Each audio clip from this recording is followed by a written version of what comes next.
What's up, everyone? Welcome to this day in Philly Sports History for July 6, 2023. I'm your host, Jim Montgomery. Another big win for the Phils. That's their 11th straight road win. They're looking for, I believe it would be their 4th straight road sweep this afternoon down in Tampa. And shaping up to be one hell of a weekend with that Marlins series. But more on that after today. I want this sweep. This would be a very, very good series for the Phils. Tawan Walker yesterday was okay, but one of the things I liked about the teams from 2007 to 2011 was they would always pick each other up. And even that last game that ended that whole thing with Roy Halladay, he knew they weren't hitting, so he only gave up the one run. So in this case, every time Walker would give up 2 runs, Phils would come right back and score 2. They give up another, they come back, and then finally the offense gave them the lead, and they were able to hold on to it. So I really, really like that quality and that aspect of this team where the offense will pick up the pitching and vice versa. So it's starting to really shape. I know we said before that they turned the corner and they've gone on a nice little run, but I feel like it's starting to shape up almost into something special. I don't want to quite go there yet. I do, though, want to see a sweep today. So let's keep it going, Phils. Braves and Marlins won again, though. I mean, Jesus, this National League East is hot right now. Hopefully, 2 of the 3 teams cool off, and that one team is not the Phils. But looking for the sweep this afternoon. Excuse me. Still, I'm not sure what is going on, but man, I am stuffy and congested. But Flyers announced a couple little minor signings yesterday, basically to add depth on short-term contracts, low risk, high reward while they're going through the rebuild. And these are the types of signings we're going to see. They're not necessarily in full tank mode. However, they are in a rebuilding process, so I'm anxious to see what they're able to do draft pick-wise over the next year or so. But he signed like 3 guys, a forward and 2 defensemen, who are veteran guys who maybe need a change of scenery, and why not give them a chance to play with some young guys and see what they can do. During the process, everybody rips it, but look what happened with Robert Covington. He turned in to be a decent NBA player, so maybe the Flyers will find one of those diamonds in the roughs that can be a part of their own process moving forward. All right, it's time for today's daily update on As the Harden Turns. And apparently now, Wojo is saying there's not necessarily a big market for any quote-unquote real stuff for Harden at all. Like, the Knicks don't really want to give up much. Miami doesn't. The Clippers do have some expiring contracts, but that would also mean taking a step back. And is Joel going to be happy about that? They're just trying to be competitive. But nobody really wants to pay for Harden. I think he and his agent have overvalued what he's worth. So it's also not out of the realm of possibility that we run back what we had last year, and then have those 2 contracts off the books and then go from there. But it seems like every day there's something. But yeah, nobody wants to give up any real stuff, and that was what somebody had said. So I mean, we'll see. I mean, obviously you're not getting a first round pick. And maybe you can bring on some expiring contracts to help clear up some cap space so you have some flexibility next year. But it's either going to be a step back or we're running back the same team. But I really think that Harden has overvalued, and I think there might be, and this is purely speculation on my part, but I'm just wondering if a lot of this, I'm mad at the Sixers or I'm opting in, is just a smokescreen for I knew there wasn't a market, so I'm going to take the $35 million. We'll see. But more on As the Harden Turns tomorrow. The Sixers did announce a signing. They signed backup center Mo Bamba to the league minimum. we'll see. I mean, that's one of the spots that I don't know. I mean, I'd rather them bring back B-Ball Paul, but we'll see. I mean, it's still early, but more on as the Harden turns tomorrow. All right, very appropriate that we're talking about Sixers free agency and trying to do sign and trades and things like that, because we're going to go back today, not very far, back to 2019. And on this day, July 6, 2019, the Sixers officially completed a 4-team trade that would send Jimmy Butler to Miami and brought Josh Richardson to Philly. And then there was a lot of other little minor moves to kind of fill out and match up contracts. But that offseason was an interesting one for the Sixers and pretty much got us to where we are right now. Tobias Harris signed the 5-year, $180 million contract. They also signed Ben Simmons to a $170 million max contract. So essentially, I know that Jimmy Butler loves to say Tobias Harris or fucking Tobias Harris over me. It really wasn't Tobias Harris, because Tobias's signing did not happen until after the Jimmy Butler trade.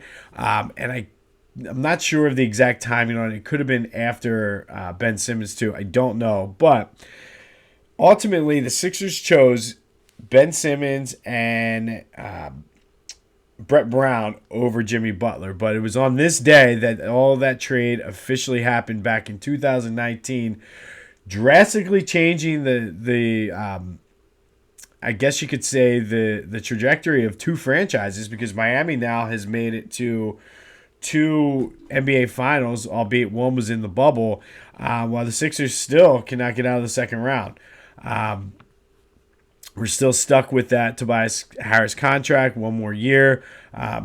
That's why this is such a pivotal offseason for the Sixers to see what they're able to do. We might have to take a step back next year to take a step forward. But on this day, back in 2019, the Sixers officially completed that trade that sent Jimmy Butler to Miami, that brought Josh Richardson, who's not even here anymore, to the Sixers. All right, it is time for today's matchup in the Philly Sports Lovable Loser contest. But first, let's update yesterday's matchup. We had the number 3 seed 1980 Eagles taking on the number 6 seed 2008 Eagles. And after it was close early, the 1980 Eagles ended up blowing out the 2008 Eagles with 80% of the vote. I had put a message out yesterday afternoon that it was close. At that point, it was like a 55-45, somewhere in that range. And then everybody came in on the 1980 Eagles. So the 1980 Eagles, the 3 seed, moves on. The second team now from the 80s to move on. So I don't know if there's a lot of people around my age group who love those Eagles teams in the 80s or what voting, but be sure to vote or as much as you want. Go to one. Everybody only gets one vote per spot, but if you vote on Facebook, you can vote on Twitter. Make sure you're voting for your favorites. I can see the analytics. There's a lot more people listening than are voting. So even if you have to send me a text message, make sure you're voting. I did post the updated brackets on my Facebook. Excuse me. I will do the same on Instagram as well as Twitter later today. But again, be sure to vote and support. But today we have a doozy. Like, that's all I can say. This is a doozy. The Flyers regional first round matchup. It's the 4 versus 5 seed. So the number 4 seed, 84-85 Flyers, versus the 5 seed, the 86-87. So there are a lot of the same players on both of these teams. But the 85-86, that team in between, has already pulled off an upset. So could we have two teams that have relatively the same players battling each other as we move forward? We shall see. All right, the 84-85 Flyers, they were Patrick Division champions as well as the Wales Conference champions. So this team went to the Stanley Cup Finals. They were 53-20-7, scoring 113 for 113 points, which is the third best all time in Flyers history. They had one season, I believe, with 116 and another with 115. They were 32-4-4 at home. They were 16-4-4 to start, but then faltered a little bit, but then got hot again. And by the way, that 113 points, they would have won the President's Trophy, which didn't exist. They were still a year away from having the President's Trophy for most points. So they were the best team for the regular season in the league that year. But again, they got off to a hot start, faltered, then got hot again. Tim Kerr was their leading scorer with 98 points, including 54 goals. Brian Propp, 54 assists. Pelle Lindbergh was the Vezina Trophy winner. Remember, that was when he really stepped into his own as a goalie. Mike Keenan was Coach of the Year.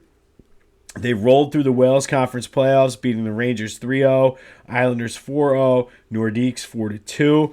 And then they ran into the buzzsaw that was the Edmonton Oilers at the time, losing 4-1 after winning the first game. And then Pelle Lindbergh sort of just lost it. After that first game, he gave up a goal, and then he gave up 5 goals a game the rest of the series, and that proved to be the difference. All right, the 86-87 team. Remember that we talked about that 85-86 team the year before. That was when they were dealing with the loss of Pelle Lindbergh. They were the 8th seed in our tournament, pulling off the upset. So the following year, once they were able to get everything together and regroup, 86-87, they were Patrick Division champions, Wales Conference champions. Once again, they went back to the Stanley Cup Finals. They had a record of 46, 26, and 8, good for 110 points. Tim Kerr was their leading scorer once again this year with 95 points, good for 58 goals. Dave Poulin led the way with 45 assists. They also had a Vezina Trophy winner in goal that year. Ron Hextall basically stood on his head that year. So they went 2 out of 3 years with a Vezina Trophy goalie, and it was a different guy both years. This is, again, they got off to a hot start this year. Then injuries kind of cost them a lot. They were very mediocre in the middle of the season. They rallied, won their 3rd straight Patrick Division. In the Wales Conference playoffs, they beat the Rangers 4-2, Islanders 4-3, Canadiens 4-2.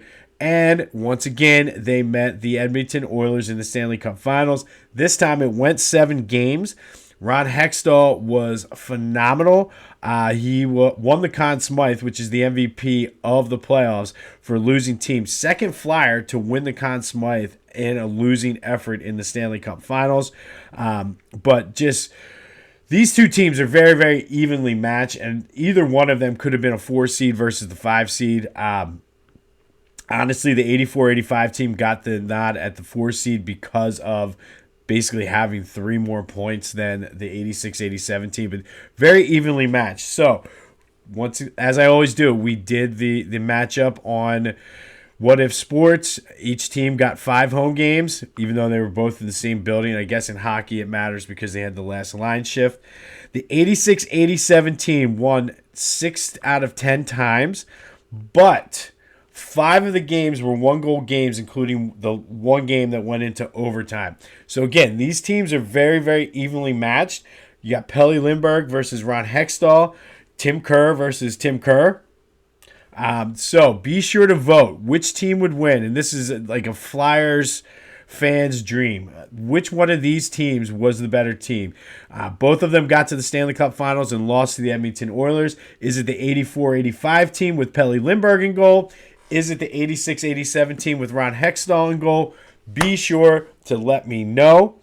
On this day, back in 2019, the Sixers officially completed the trade that sent Jimmy Butler to Miami and changed the whole complexion of this franchise at this point for the next 4 years and counting.